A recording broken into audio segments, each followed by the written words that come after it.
Showtime! The Capital G show starts right now.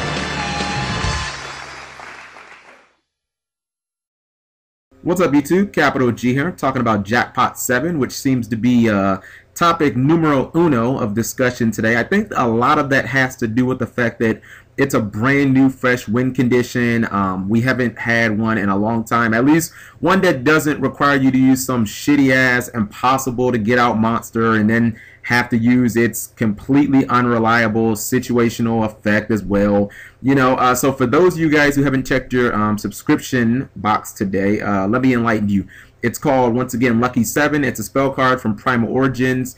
Its effect says, shuffle this card into the deck. When this card is sent to the graveyard by an opponent's card effect, banish this card. If you have 3 Jackpot 7s banished by this effect, you win the duel. So it's pretty easy to understand. As long as you can get your opponent to pop the card 3 times and it hits the graveyard, once you get the third one, you just win. I mean, it's very similar to like Exodia.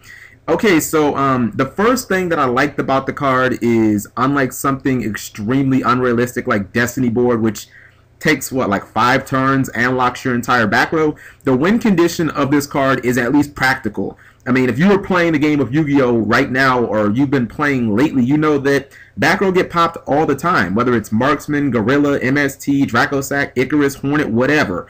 So it's fairly it's fairly easy to get the ball rolling on your win condition, to say the least. I don't love the fact that its basic activation effect just puts the card back into the deck. I mean, it seems kind of counterproductive on 2 levels. You know, first, you let your opponent know that you're playing Jackpot 7, thus making them much more cautious about blowing up your back row, your spells and traps. The second is, you know, I'd imagine that it's much easier to trigger this thing while it's on the field and not in your deck. Although, you know, I could see them releasing some other types of cards that have their effect.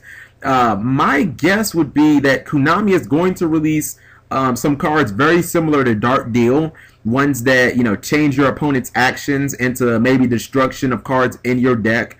You know, because anybody who has half a brain is just going to simply stop popping your back row altogether once they banish 2 of these cards, because as long as you don't hit the 3, I mean, what do I have to be concerned about? You're never going to win. I also think that Konami is probably, they would also be wise to consider some sort of search card, because expecting you to draw 3 copies of this card is just, in a 40 card deck, is just flat out unrealistic. You know, you're rarely ever going to consistently draw 3 copies of anything. So I see a lot of people saying, you can just set 3 cards, and if your opponent black roses you, or, you know, they summon that evil swarm monster that blows up the field, you win. And I'm like, well, you know, that sounds good and everything, but how are you going to get to those 3 copies? I personally think that they're going to release something like I said earlier. I think they're going to make some sort of way for you to destroy cards that are in your deck. Maybe it's going to be some specific action, like your opponent has to attack you directly, you take the damage, and then you destroy 1 card in your deck, which would be dope as shit, by the way, because, I mean, not only would it trigger Lucky 7, but then, like, you'd have Fire Kings players who actually could, like, splash that card in their deck. You'd be able to, like, destroy High King Garunix, or excuse me, High Avatar Garunix. You'd be able to destroy him straight from the deck. Like, that would be dope as shit.